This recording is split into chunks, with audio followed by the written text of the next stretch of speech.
Hello दोस्तों, NCERT cafe में आपका स्वागत है। आज हम लोग new NCERT class 12th history में आधुनिक भारत चैप्टर नंबर 13 महात्मा गांधी और राष्ट्र आंदोलन का सेकेंड पार्ट पढ़ेंगे। अगर आप लोग पहला पार्ट नहीं देखें तो कृपया करके वो देख लें, तब ज़्यादा समझ में आएगा। आइए इंपॉर्टेंट पॉइंट्स को डिस्कस करते हैं। भारत छोड़ो आंदोलन कब स्टार्ट हुआ था? 9 अगस्त 1942 बम्बई से। क्रिप्स मिशन मार्च 1942। क्रिप्स मिशन की विफलता के बाद महात्मा गांधी ने ब्रिटिश शासन के खिलाफ अपना तीसरा बड़ा आंदोलन छेड़ने का फैसला लिया। अगस्त 1942 में शुरू हुए इस आंदोलन को अंग्रेजों भारत छोड़ो का नाम दिया गया था। 9 अगस्त 1942 गांधी जी के द्वारा नारा दिया गया था, करो या मरो, करो या मरो।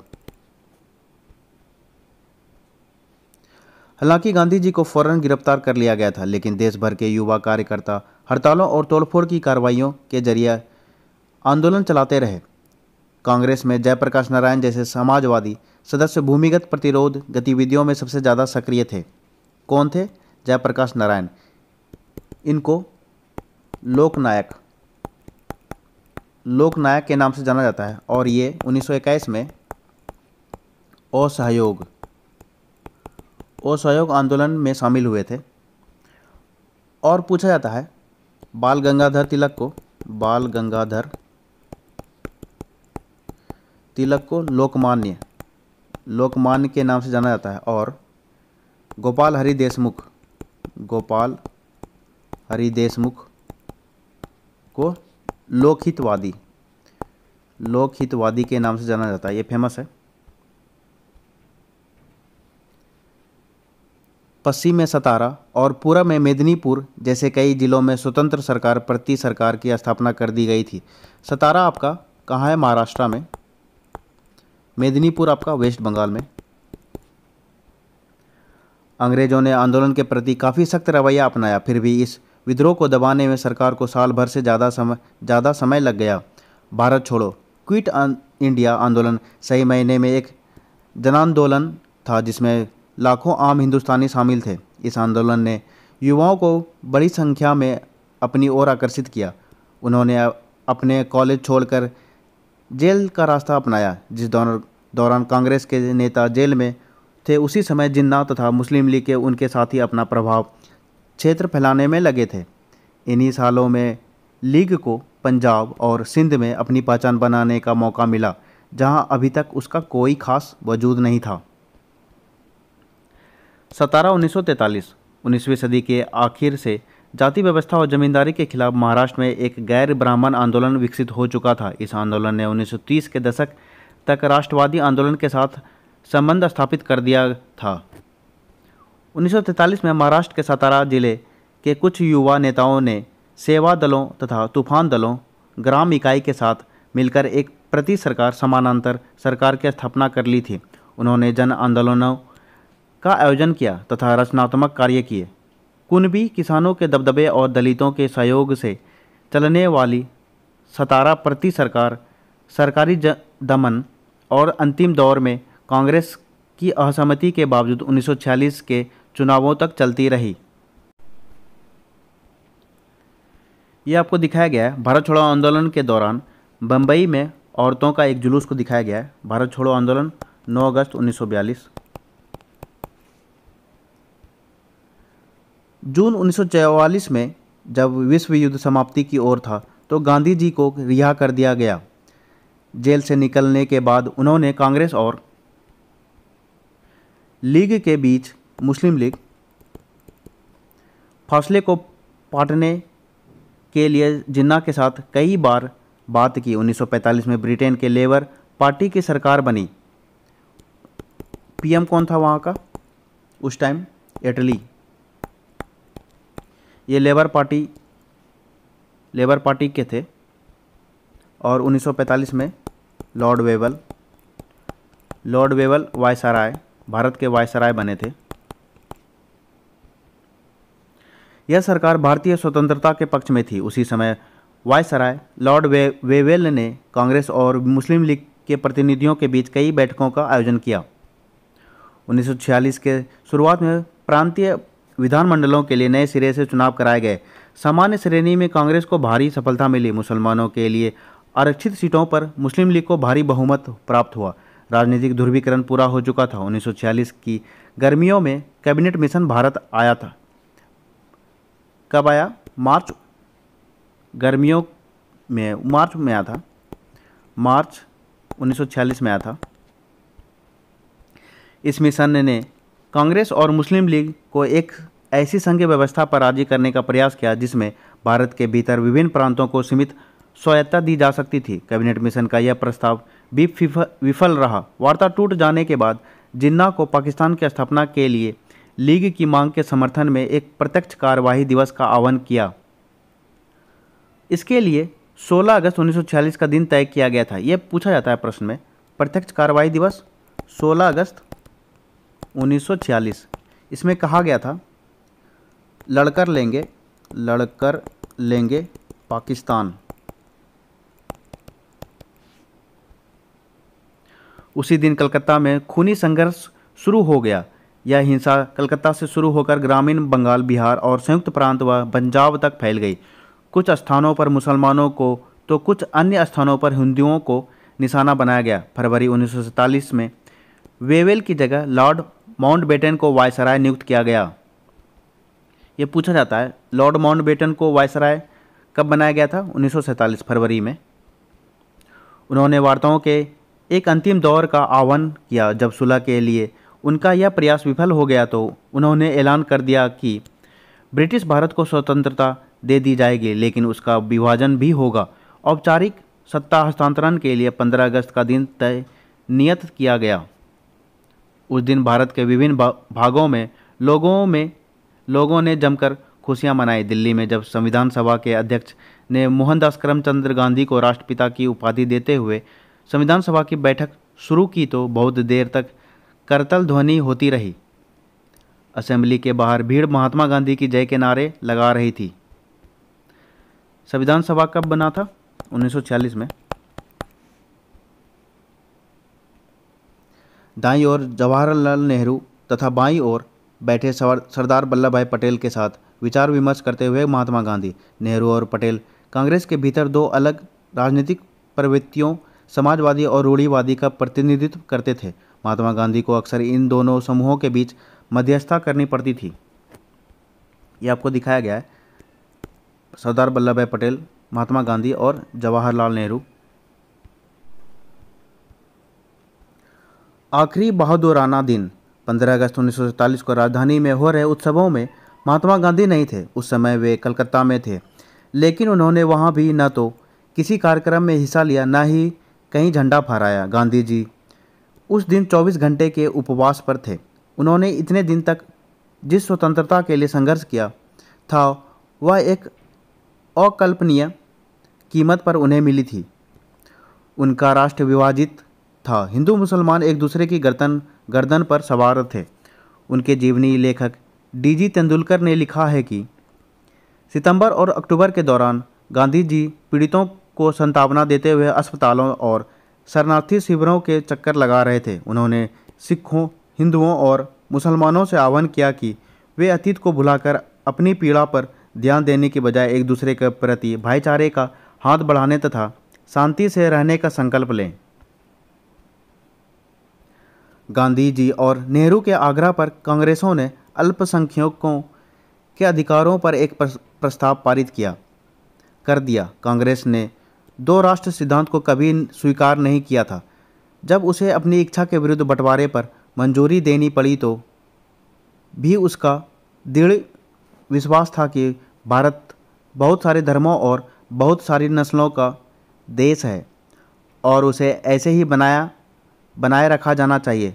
पाकिस्तान में हालात जो रहे, भारत एक लोकतांत्रिक धर्मनिरपेक्ष राष्ट्र होगा जहां सभी नागरिकों को पूर्ण अधिकार प्राप्त होंगे तथा धर्म के आधार पर भेदभाव के बिना सभी को राज्य की ओर से संरक्षण का अधिकार होगा। कांग्रेस ने आश्वासन दिया कि वह अल्पसंख्यकों के नागरिक अधिकारों के किसी भी अतिक्रमण के विरुद्ध हर मुमकिन रक्षा करेगी। एक दंगाग्रस्त गांव में जाते हुए महात्मा गांधी 1947 को दिखाया गया है। बहुत सारे विद्वानों ने स्वतंत्रता बाद के महीनों को गांधी जी के जीवन का श्रेष्ठतम क्षण कहा है। बंगाल में शांति स्थापना के लिए अभियान चलाने के बाद गांधी जी दिल्ली आ गए। यहाँ से वे दंगाग्रस्त पंजाब के जिलों में जाना चाहते थे, लेकिन राजधानी में ही शरणार्थियों की आपत्तियों के कारण उनकी सभाएं अस्त व्यस्त होने लगी। बहुत सारे शरणार्थियों को उनकी सभाओं में कुरान की आयतों को पढ़ने की प्रथा पर आपत्ति थी। कई लोग इस बात पर नारे लगाते थे कि गांधी जी उन हिंदुओं और सिखों की पीड़ा के बारे में बात क्यों नहीं करते जो अभी भी पाकिस्तान में फंसे हुए हैं। डीजी तेंदुलकर के शब्दों में, गांधी जी पाकिस्तान में भी अल्पसंख्यक समुदाय के कष्टों के बारे में समान रूपी से चिंतित थे। उन्हें राहत प्रदान करने के लिए वहां भी जाना चाहते थे, लेकिन वहां वे किस मुंह से जा सकते थे, जबकि दिल्ली में ही मुसलमानों को पूरी सुरक्षा का आश्वासन नहीं दे पा रहे थे। 20 जनवरी को गांधी जी पर हमला हुआ, लेकिन वे अविचलित अपना काम करते रहे। 26 तारीख को उन्होंने अपनी प्रार्थना सभा में इस बात का जिक्र किया कि बीते सालों में इस दिन 26 जनवरी को किस तरह स्वतंत्रता दिवस के रूप में मनाया जाता था। अब स्वतंत्रता मिल चुकी थी, लेकिन उसके शुरुआती महीने गहरे तौर पर मोहभंग वाले साबित हुए। फिर भी उनको विश्वास था कि बुरी घड़ी बीत चुकी है। भारत के लोग अब सभी वर्गों और धर्मों की समानता के लिए काम करेंगे तथा अल्पसंख्यक समुदाय पर बहुल समुदाय का वर्चस्व व श्रेष्ठता स्थापित नहीं होगी, भले ही अल्पसंख्यक समुदाय संख्या या प्रभाव की दृष्टि से कितना भी छोटा क्यों ना हो। उन्होंने यह आशा भी जताई कि यद्यपि भौगोलिक और राजनीतिक रूप से भारत 2 भागों में बंट चुका है, लेकिन हृदय में हम सभी सदैव मित्र एवं भाई रहेंगे, एक दूसरे को मदद व सम्मान देते रहेंगे और शेष विशेष के लिए हम एक ही होंगे। गांधी जी ने स्वतंत्र और अखंड भारत के लिए जीवन भर युद्ध लड़ा। फिर भी जब देश विभाजित हो गया तो उनकी यही इच्छा थी कि दोनों देश एक दूसरे के साथ सम्मान और दोस्ती के संबंध बनाए रखें। बहुत सारे भारतीयों को उनका यह सहृदय आचरण पसंद नहीं था। 30 जनवरी की शाम को गांधी जी की दैनिक प्रार्थना सभा में एक युवक ने उनको गोली मारकर मौत की नींद सुला दिया। उनके हत्यारे ने कुछ समय बाद आत्मसमर्पण कर दिया। वह नाथूराम गोडसे नाम का एक ब्राह्मण था।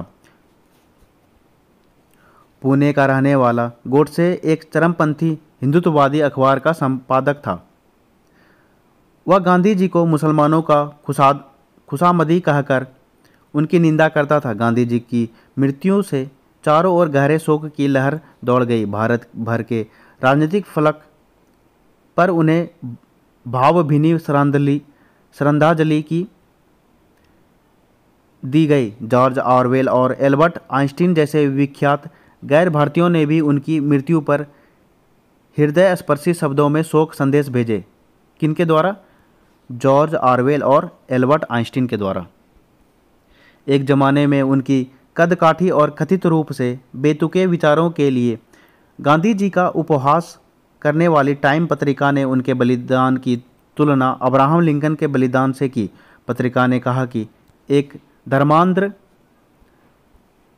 अमेरिकी ने लिंकन को मार दिया था क्योंकि उन्हें नस्ल या रंग से परे मानव मात्र की समानता में विश्वास था, और दूसरी तरफ एक धर्मांध हिंदू ने गांधी जी की जीवन लीला समाप्त कर दी क्योंकि गांधी जी ऐसे कठिन क्षणों में भी दोस्ती और भाईचारे में विश्वास रखते थे। विभिन्न धर्मों को मानने वालों के बीच दोस्ती की अनिवार्यता पर बल देते थे। टाइम ने लिखा, दुनिया जानती थी कि उसने उनकी गांधी जी की मृत्यु पर वैसे ही मौन धारण कर लिया है जिस प्रकार उसने लिंकन की मृत्यु पर किया था, और यह समझना एक मायने में बहुत गहरा और बहुत साधारण काम है। यह आपको दिखाया गया है। महात्मा गांधी की मृत्यु एक प्रचलित चित्र को लोक छवियों में महात्मा गांधी को एक देवता का रूप दिया गया था और उन्हें राष्ट्रवादी आंदोलन में एकीकरण को समर्पित शक्ति के रूप में देखा जाता था। ये देवता के रूप में गांधी जी को दिखाया गया है।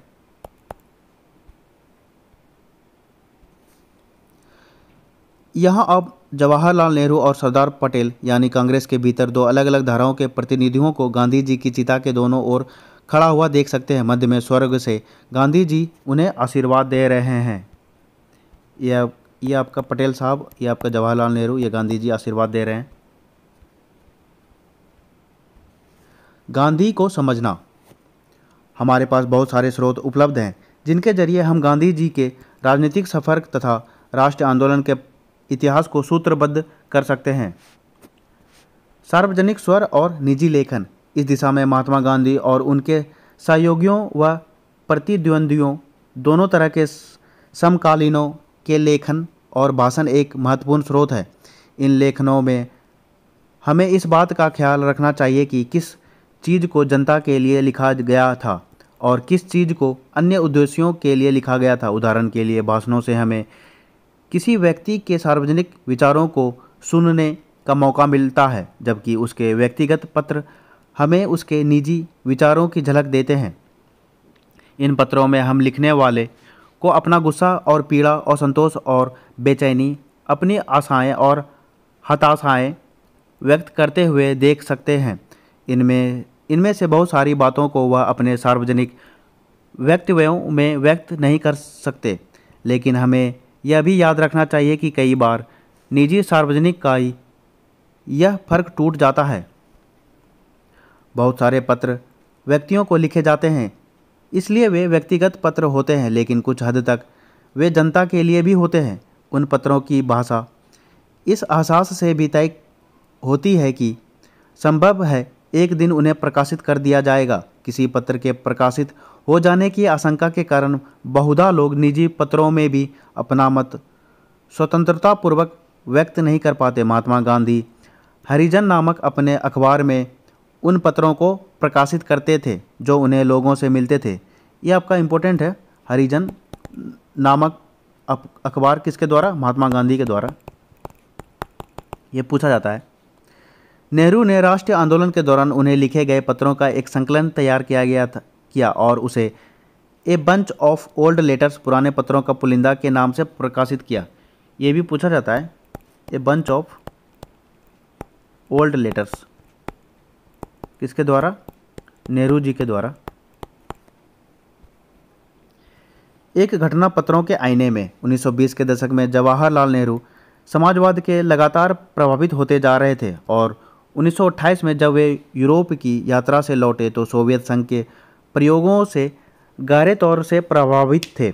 जब उन्होंने समाजवादियों जयप्रकाश नारायण, नरेंद्र देव, एन.जी. रंगा व अन्य के साथ घनिष्ठतापूर्वक काम करना शुरू किया तो कांग्रेस के भीतर समाजवादियों और रूढ़िवादियों के बीच एक खाई पैदा हो गई। 1936 में कांग्रेस का अध्यक्ष बनने के बाद कांग्रेस ने फांसीवाद के खिलाफ जमकर बयान दिए और मजदूरों व किसानों की मांगों का समर्थन किया। फांसीवाद के खिलाफ नेहरू जी। नेहरू के समाजवादी वक्तव्यों से चिंतित रूढ़िवादियों ने राजेंद्र प्रसाद और सरदार वल्लभ भाई पटेल के नेतृत्व में कांग्रेस वर्किंग कमेटी से इस्तीफे की धमकी दे डाली। दूसरी ओर बंबई के कुछ प्रसिद्ध उद्योगपतियों ने नेहरू की आलोचना करते हुए बयान जारी कर दिया। इसके बाद राजेंद्र प्रसाद और नेहरू दोनों महात्मा गांधी के पास गए और वर्धा स्थित उनके आश्रम में उनसे मिले। गांधी जी एक बार फिर मध्यस्थ की भूमिका अदा करते हुए नेहरू के रेडिकल तेवरों पर अंकुश लगाने तथा राजेंद्र प्रसाद एवं अन्य नेताओं को नेहरू के नेतृत्व की अहमियत पर ध्यान देने के लिए प्रेरित किया। A bunch of old letters में नेहरू ने उस समय के बहुत सारे पत्रों को प्रकाशित किया है। इन पत्रों के अंशों को आगे पढ़िए। ए बंच ऑफ लेटर्स से मेरे प्रिय जवाहरलाल जी, वर्धा 1 जुलाई 1936। कल आपसे विदा लेने के बाद हमने महात्मा गांधी जी के साथ लंबी बातचीत की और आपस में देर तक चर्चा की। हम समझते हैं कि आपको हमारी ओर से अपनाए गए मार्ग पर काफ़ी दुख है और हमारे पत्र के भावों से आप विशेषतः आहत हुए हैं। आपको शर्मिंदा करना या आपको चोट पहुंचाना कभी भी हमारा इरादा नहीं था, और अगर आपको ऐसा लगता है कि इससे आपको ठेस पहुंची है तो हम बिना किसी हिचक के अपना पत्र वापस ले लेते या उसमें संशोधन कर लेते, परंतु हमने समग्र स्थिति पर पुनर्विचार करने के बाद यह पत्र और अपने इस्तीफे वापस लेने का फैसला कर लिया है। हमें लगता है कि प्रेस में छपे आपके सारे बयानों में आप कांग्रेस के सामान्य कार्यक्रम पर उतना ही नहीं बोल रहे हैं जितना कि एक ऐसे विषय पर बोल रहे हैं जिसे कांग्रेस ने स्वीकृति नहीं दी है, और ऐसा करते हुए आप वर्किंग कमेटी में हमारे मुट्ठी पर सहयोगियों और कांग्रेस के अल्पसंख्यक वर्ग के प्रवक्ता की तरह बोल रहे हैं, न कि बहुल वर्ग के प्रतिनिधि के रूप में, जिसकी कांग्रेस अध्यक्ष के नाते हमें आपसे अपेक्षा थी। हमारे विरुद्ध लगातार एक अभियान चलाया जा रहा है जिसमें हमें ऐसे व्यक्तियों के रूप में प्रस्तुत किया गया है जिनका समय बीत चुका है, जो पुराने पढ़ चुके और वर्तमान में अप्रासंगिक हो चुके विचारों का प्रतिनिधित्व करते हैं। हमें ऐसे लोगों के रूप में प्रस्तुत किया जा रहा है जो देश के प्रगति में बाधक है और जिन्हें उन पदों से हटा दिया जाना चाहिए जो उन्होंने अनाधिकार प्राप्त कर लिए हैं। हमने महसूस किया है कि अन्य लोगों ने हमारे साथ भारी अन्याय किया है और कर रहे हैं, तथा हमें आपसे वह संरक्षण नहीं मिल रहा है जो एक सहकर्मी और हमारा अध्यक्ष होने के नाते हमें आपसे मिलना चाहिए। आपका राजेंद्र प्रसाद के द्वारा लिखा गया है नेहरू को। मेरे प्रिय बापू, इलाहाबाद 5 जुलाई 1936। मैं कल रात ही यहाँ पहुँचा हूँ। जब से वर्धा से आया हूँ शारीरिक दुर्बलता और मानसिक अशांति से घिरा हुआ हूँ। यूरोप से लौटने के बाद से मैंने पाया कि वर्किंग कमेटी की बैठकों में बुरी तरह थक जाता हूँ। मेरी ऊर्जा छीन पड़ जाती है और हर अनुभव के बाद मैं और ज़्यादा बूढ़ा महसूस करने लगता हूँ। चीज़ों को दुरुस्त करने और संकट को टालने में आपने जो कष्ट उठाया है उसके लिए मैं आभारी हूँ। मैंने राजेंद्र बाबू द्वारा भेजा गया दूसरा पत्र दोबारा पढ़ा है और उन्होंने जो गंभीर आरोप मुझ पर लगाया है उन्हें देखा है। तथ्य को चाहे कितनी भी विनम्रता से प्रस्तुत किया जाए, उनका आशय यह है कि मैं एक असहनीय मुसीबत बन चुका हूँ और मेरे जो भी गुण हैं, थोड़ी बहुत क्षमता, ऊर्जा, गंभीरता, कमोबेश प्रभावित करने वाला व्यक्तित्व, सभी खतरनाक बन चुके हैं क्योंकि वे एक गलत रथ समाजवाद को आगे बढ़ा रहे हैं। इन बातों के निष्कर्ष स्पष्ट हैं। मैंने अपनी पुस्तक में और उसके पश्चात भी अपने वर्तमान विचारों के बारे में विस्तार से लिखा है। मेरे बारे में कोई फैसला लेने के लिए सामग्री की कमी नहीं है। मेरे विचार आकस्मिक भी नहीं है, वे मेरा हिस्सा है और यद्यपि मैं भविष्य में उन्हें बदल सकता हूँ, लेकिन जब तक मैं उन्हें नहीं छोड़ता मुझे उनको अभिव्यक्त करना ही होगा, क्योंकि मैं व्यापक एकता को महत्वपूर्ण मानता हूँ। इसलिए मैंने कोमलतम शब्दों में उन्हें व्यक्त किया है और निश्चित निष्कर्ष की बजाय विचार विमर्श के लिए प्रस्ताव के रूप में ही ज़्यादा प्रस्तुत किया है। मुझे इस पद्धति में और कांग्रेस जो कुछ भी कर रही है उसके बीच कोई टकराव दिखाई नहीं देता। जहाँ तक चुनावों का संबंध है, मेरा मानना है कि मेरा रवैया इस दिशा में निश्चय ही एक लाभकारी साधन था, क्योंकि उससे जनता में उत्साह का संचार हुआ है, परंतु मेरे कोमल और अस्पष्ट रवैये को मेरे सहयोगी खतरनाक और क्षतिकारक मानते हैं। मुझे यहाँ तक कहा गया है कि भारत में गरीबी और बेरोजगारी पर इस तरह बार बार जोर देना बेवकूफ़ी थी, या कम से कम गलत तो था ही। आपने मुझे बताया था कि आप कोई वक्तव्य जारी करना चाहते हैं। मैं आपके वक्तव्य का स्वागत करूंगा, क्योंकि मैं मानता हूं कि हर दृष्टिकोण देश के सामने प्रस्तुत किया जाना चाहिए। प्रेम पूर्वक आपका, जवाहरलाल नेहरू। प्रिय जवाहरलाल, से गांव 15 जुलाई 1936। तुम्हारा पत्र मेरा हृदय छू गया। तुम्हें सबसे ज़्यादा ठेस महसूस हुई है। तथ्य यह है कि तुम्हारे साथियों के पास तुम्हारे जैसा साहस और बेबाकी नहीं है। इसके परिणाम विनाशकारी रहे हैं। मैंने उन्हें हमेशा समझाया है कि वे तुमसे उन्मुक्त और निर्भय होकर बात करें, परंतु क्योंकि उनके पास साहस नहीं है इसलिए वे जब भी बोलते हैं उठपटांग ही बोलते हैं और उससे तुम चिढ़ जाते हो। मैं तुम्हें बताता हूँ, वे तुम्हें इसलिए डरा रहे हैं क्योंकि तुम उनसे चिढ़ जाते हो और उनके सामने धैर्य खो देते हो।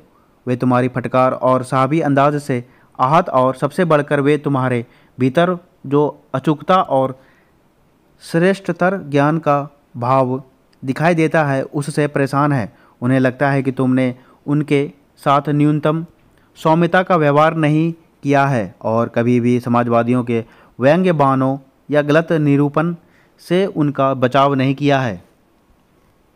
मुझे यह पूरा प्रसंग एक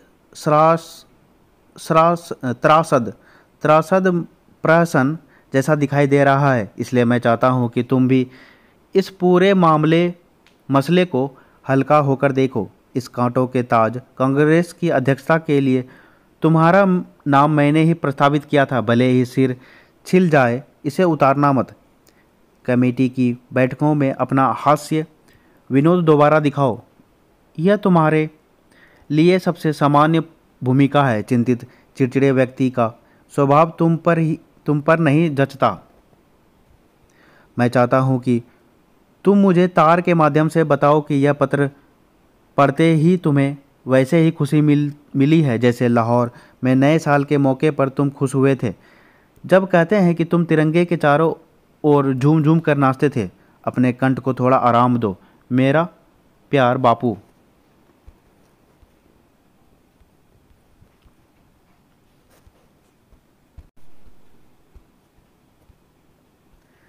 छवि गणना आत्मकथाएं भी हमें उस अतीत का ब्यौरा देती है जो मानवीय विवरणों के हिसाब से काफ़ी समृद्ध होता है, परंतु यहाँ भी हमें इस बात का ध्यान रखना चाहिए कि हम आत्मकथाओं को किस तरह पढ़ते हैं और उनकी कैसे व्याख्या करते हैं। हमें यह याद रखना चाहिए कि आत्मकथाएं प्रायः स्मृति के आधार पर लिखी गई होती है। उनसे हमें पता चलता है कि लिखने वाले को क्या याद आ रहा, उसे कौन सी चीज़ें महत्वपूर्ण दिखाई दी या वह क्या याद रखना चाहता था, या वह औरों की नज़र में अपनी ज़िंदगी को किस तरह दर्शाना चाहता है। आत्मकथा लिखना अपनी तस्वीर गढ़ने का एक तरीका है। फलस्वरूप इन विवरणों को पढ़ते हुए हमें वह देखने का प्रयास करना चाहिए जो लेखक हमें नहीं दिखाना चाहता। हमें उन चुप्पियों का कारण समझना चाहिए, इच्छित या अनिच्छित विस्मृति के उन कृतियों को समझना चाहिए। पुलिस की नज़र से औपनिवेशिक शासक ऐसे तत्वों पर हमेशा कड़ी नज़र रखते थे जिन्हें वे अपने विरुद्ध मानते थे। इस लिहाज से सरकारी रिकॉर्ड्स भी हमारे अध्ययन के लिए एक महत्वपूर्ण स्रोत है। उस समय पुलिसकर्मियों तथा अन्य अधिकारियों द्वारा लिखे गए पत्र तथा रिपोर्टें गोपनीय होती थी, लेकिन अब ये दस्तावेज अभिलेखागारों में उपलब्ध हैं जिन्हें कोई भी देख सकता है। आइए एक ऐसे स्रोत को देखें। 20वीं सदी के शुरुआती सालों से गृह विभाग द्वारा तैयार की जाने वाली पाक्षिक रिपोर्टें हर 15 दिन या हर पखवाड़े में तैयार होने वाली रिपोर्टें इस दिशा में काफ़ी महत्वपूर्ण रही है। ये रिपोर्टें स्थानीय इलाकों से पुलिस की मार्फत मिलने वाली सूचनाओं पर आधारित होती थी, लेकिन उनमें यह भी दिख जाता था कि आला अधिकारी क्या देखते थे या क्या मानना चाहते थे। राजद्रोह और विद्रोह की संभावना मानते हुए भी वे खुद को इस बात का आश्वासन देना चाहते थे कि इन आशंकाओं का कोई आधार नहीं है। यदि आप नमक सत्याग्रह के समय की पाक्षिक रिपोर्टों को देखें तो पाएंगे कि गृह विभाग यह मानने को तैयार नहीं था कि महात्मा गांधी की कार्रवाइयों के प्रति कोई व्यापक जन समर्थन पैदा हो रहा था। रिपोर्टों में इस यात्रा को एक नाटक, एक कर्तव्य ब्रिटिश शासन के खिलाफ आवाज़ उठाने के प्रति अनिच्छुक तथा शासन के अंतर्गत सुखपूर्वक जीवन व्यतीत कर रहे लोगों को गोलबंद करने की एक हताश कोशिश के रूप में प्रस्तुत किया जाता था। सविनय अवज्ञा आंदोलन के दौरान बंबई में कांग्रेस के वॉलंटियरों की पुलिस से भिड़ंत को दिखाया गया है। सविनय अवज्ञा आंदोलन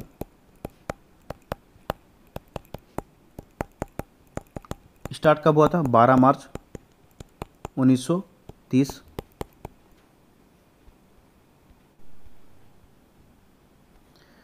गृह विभाग की पाक्षिक रिपोर्टें। गोपनीय। मार्च 1930 का पहला पखवाड़ा। गुजरात में आ रहे तेज राजनीतिक बदलावों पर यहाँ गहरी नज़र रखी जा रही है। इनसे प्रांत की राजनीतिक परिस्थितियों पर किस हद तक और क्या प्रभाव पड़ेगा, इसका अभी अंदाज़ा लगाना मुश्किल है। रबी की फसल अच्छी हुई है, इसलिए फिलहाल किसान फसलों की कटाई में व्यस्त है। विद्यार्थी आने वाली परीक्षाओं की तैयारी में जुटे हुए हैं। मध्य प्रांत और बेरार।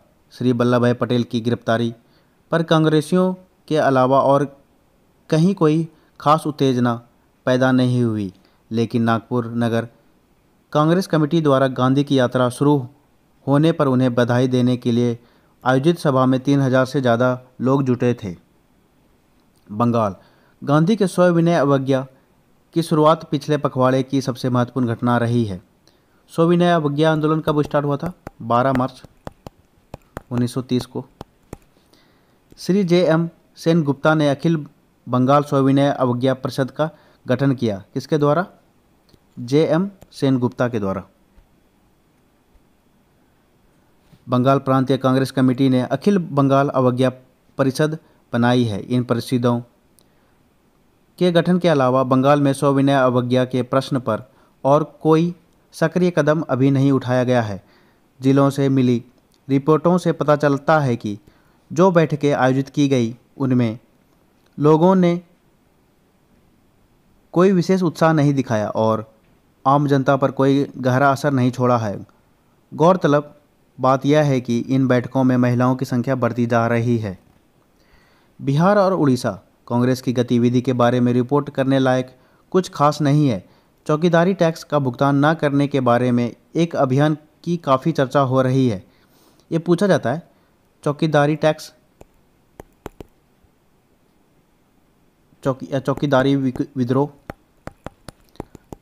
विद्रोह सविनय अवज्ञा आंदोलन के दौरान किया गया था। ये पूछा गया प्रश्न है।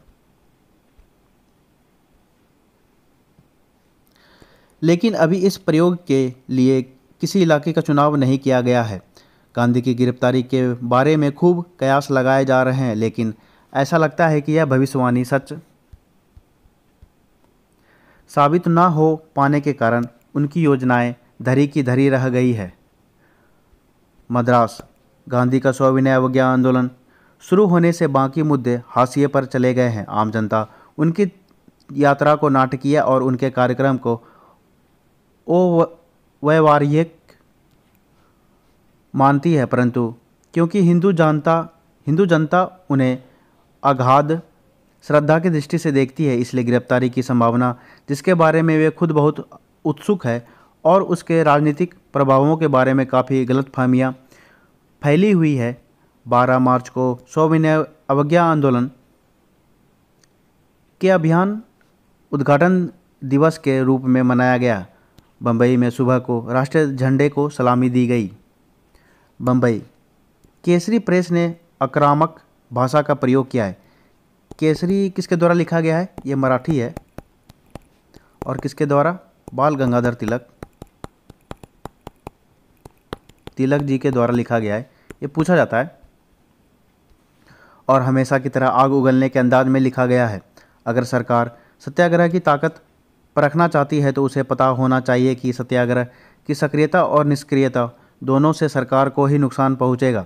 यदि सरकार गांधी जी को गिरफ्तार करती है तो उसे राष्ट्र के कोप का भाजन बनना पड़ेगा, और यदि सरकार ऐसा नहीं करती है तो सविनय अवज्ञा आंदोलन फैलता जाएगा। इसलिए हमारा मानना है कि अगर सरकार श्री गांधी जी को दंडित करती है तो भी राष्ट्र की विजय होगी, और अगर सरकार उन्हें अपने रास्ते पर चलने देती है तो राष्ट्र की और भी बड़ी विजय होगी। दूसरी ओर विविध वृत्त नामक मध्यमार्गी अखबार ने इस आंदोलन की व्यर्थता की ओर संकेत किया है और ये कहा है कि यह आंदोलन अपना घोषित उद्देश्य प्राप्त नहीं कर पाया है, लेकिन उसने सरकार को भी चेतावनी दी है कि दमन का रास्ता उसके उद्देश्य को कमजोर कर देगा। मार्च 1930 का दूसरा पखवाड़ा बंगाल। सबका ध्यान समुद्र तट। गांधी की यात्रा और सविनय अवज्ञा आंदोलन शुरू करने के लिए उनकी तैयारी पर केंद्रित है। चरमपंथी अखबार उनकी गतिविधियों और भाषणों के बारे में विस्तार से लिख रहे हैं और पूरे बंगाल में हो रही बैठकों तथा उनमें पारित होने वाले प्रस्तावों के बारे में विस्तार से जानकारी दी जा रही है। परंतु गांधी जिस सविनय अवज्ञा की वकालत कर रहे हैं उसके प्रति विशेष उत्साह नहीं दिखाई देता। सामान्य रूप से लोग इस बात का इंतजार कर रहे हैं कि गांधी के साथ क्या किया जाता है और संभावना यही है कि अगर उनके विरुद्ध कोई कार्रवाई की गई तो बंगाल के ज्वलनशील हालत में चिंगारी भड़क उठेगी, लेकिन फिलहाल ऐसी आग भड़कने की कोई गंभीर आसार दिखाई नहीं देते।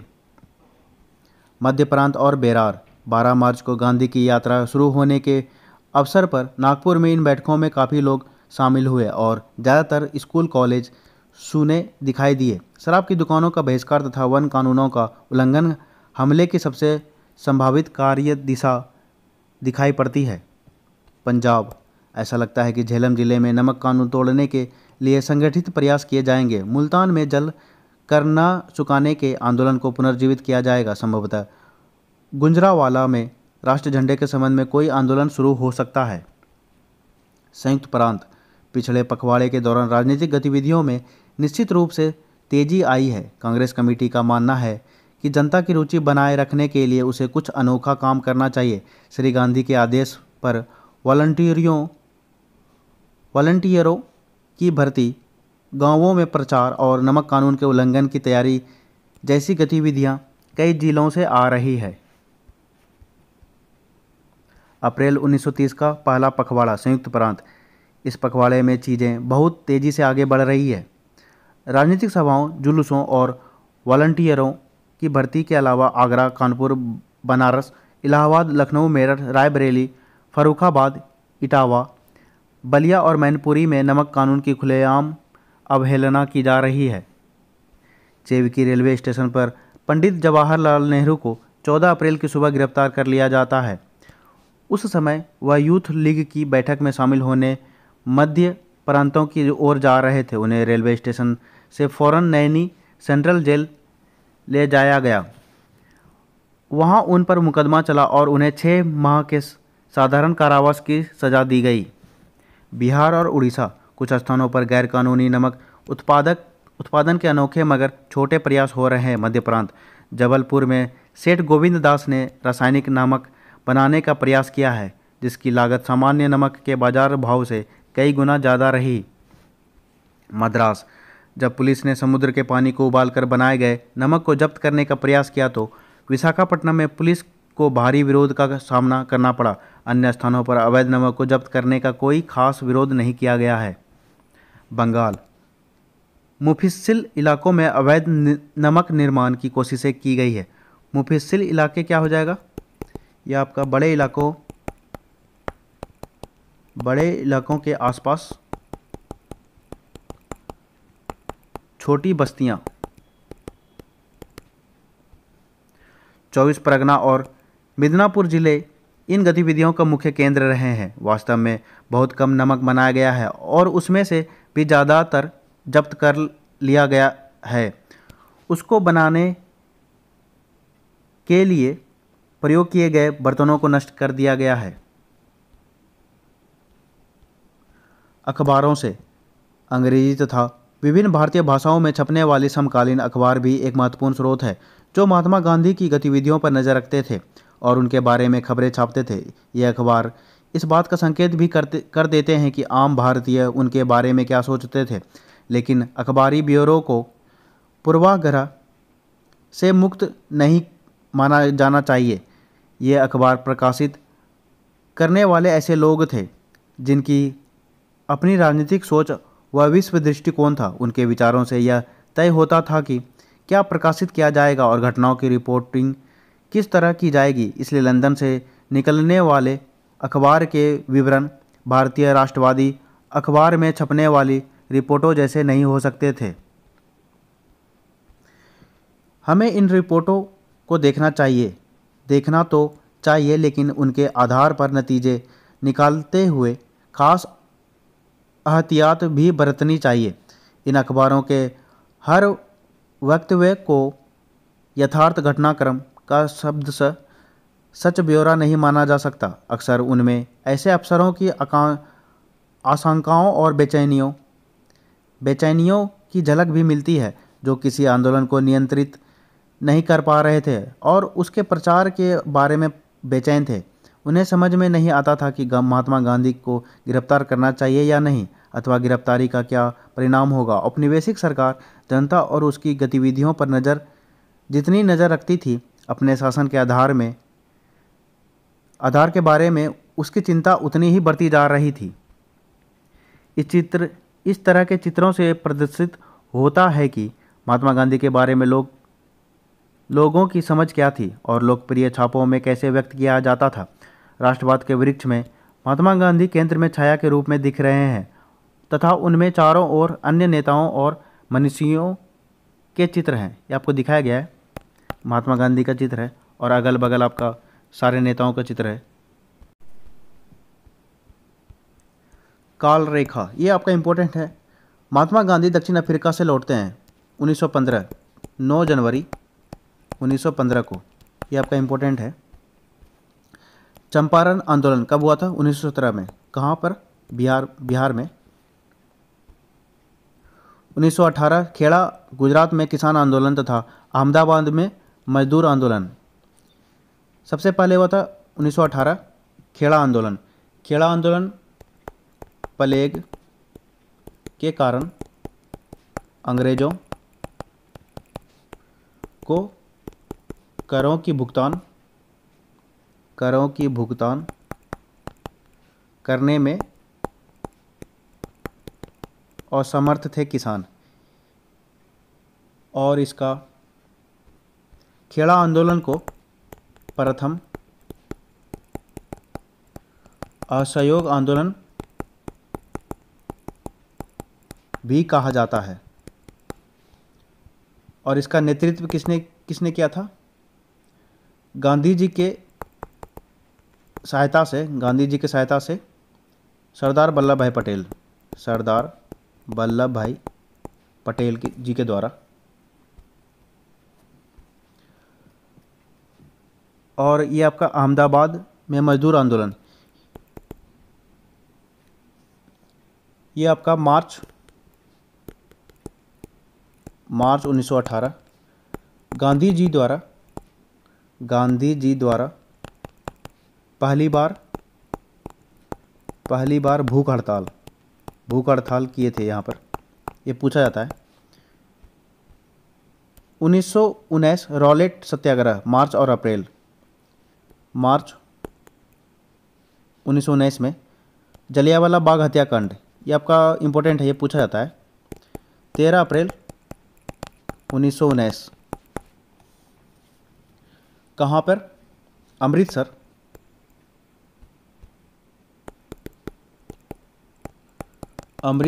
पंजाब। और गोली चलवाई थी किसने? जनरल डायर द्वारा। ये पूछा जाता है। इसके बारे में और डिटेल्स में लिख लीजिएगा, इम्पोर्टेंट है। जलियांवाला हत्याकांड क्यों हुआ था? डॉक्टर सैफुद्दीन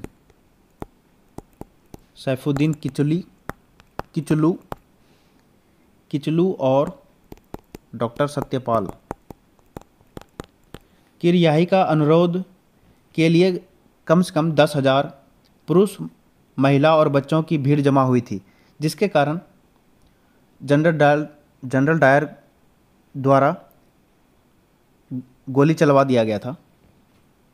और इस समय आपका वायसराय कौन था? लॉर्ड चेम्सफोर्ड, ये पूछा जाता है, चेम्सफोर्ड। इस हत्याकांड के कारण सर की उपाधि लौटा दिया गया था, किसके द्वारा? रविंद्रनाथ टैगोर के द्वारा। रविंद्रनाथ टैगोर ने नाइटहुड या सर की उपाधि त्याग दिया, जो कि 1915 में इनको मिला था। और एक इम्पोर्टेंट है, उस समय वायसराय की कार्यकारी परिषद में एकमात्र भारतीय प्रतिनिधि चेट्टूर शंकरन नायर ने अपने पद से इस्तीफा दे दिया था। आप लोग लिख लीजिएगा, ये इंपॉर्टेंट है। 1921 असहयोग आंदोलन और खिलाफत आंदोलन, ये 1921 नहीं होगा। असहयोग आंदोलन 1920 से 22, खिलाफत आंदोलन 1919। 1928 बारदोली में किसान आंदोलन, बारदोली आपका गुजरात। इसका नेतृत्व कौन किया था? सरदार वल्लभ भाई पटेल, सरदार वल्लभ भाई पटेल। बारदोली में ही पटेल जी को सरदार की उपाधि दिया गया था, किसके द्वारा? गांधी जी के द्वारा। 1929 लाहौर अधिवेशन दिसंबर में पूर्ण स्वराज को कांग्रेस का लक्ष्य घोषित किया गया था। इसका अध्यक्षता किसने किया था लाहौर में? जवाहरलाल नेहरू जी के द्वारा। 1930 सविनय अवज्ञा आंदोलन शुरू, दांडी यात्रा मार्च अप्रैल, 12 मार्च 1930, ये इंपॉर्टेंट है। और दांडी यात्रा आपका हो गया 6 अप्रैल 1930। 1931 गांधी इरविन समझौता, दूसरे गोलमेज सम्मेलन दिसंबर। गांधी इरविन समझौता कब हुआ था? 5 मार्च 1931, ये पूछा जाता है। 1935 गवर्नमेंट ऑफ इंडिया एक्ट में सीमित प्रतिनिधिक सरकार के गठन का आश्वासन। 1939 कांग्रेस मंत्रिमंडलों का त्यागपत्र, अक्टूबर 1939। 1942 भारत छोड़ो आंदोलन शुरू, 9 अगस्त 1942। महात्मा गांधी सांप्रदायिक हिंसा को रोकने के लिए नोआखली अन्य हिंसाग्रस्त इलाकों का दौरा करते हैं। नोआखली कहाँ है? अभी बांग्लादेश में। पूर्वी बंगाल हो गया ये, नोट करके लिख लीजिएगा, ये इंपॉर्टेंट क्वेश्चन है। गांधी जी द्वारा कैसर ए हिंद की उपाधि को त्याग दिया था, कब? असहयोग आंदोलन के दौरान। लूसेंट में और कुछ किताबों में आपका दिया हुआ है जलियांवाला बाग हत्याकांड के दौरान केसरे हिंद गांधी जी के द्वारा लौटाया गया था, लेकिन ये गलत है। स्पेक्ट्रम में दिया हुआ है असहयोग आंदोलन के दौरान में केसरे हिंद गांधी जी के द्वारा लौटाया गया था। और ये 1915 में दिया गया था, किसके द्वारा? लॉर्ड हार्डिंग द्वितीय के द्वारा। क्यों दिया गया था? दक्षिण अफ्रीका में बोअर युद्ध 1910 से 16। बोअर युद्ध के दौरान घायल सैनिकों को एम्बुलेंस सेवा देने के कारण गांधी जी को दिया गया था कैसरे हिंद 1915 में।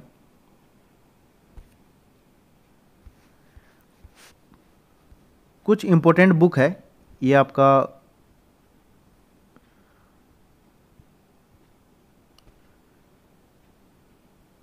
इसको देख सकते हैं, ये वाला इंपॉर्टेंट है।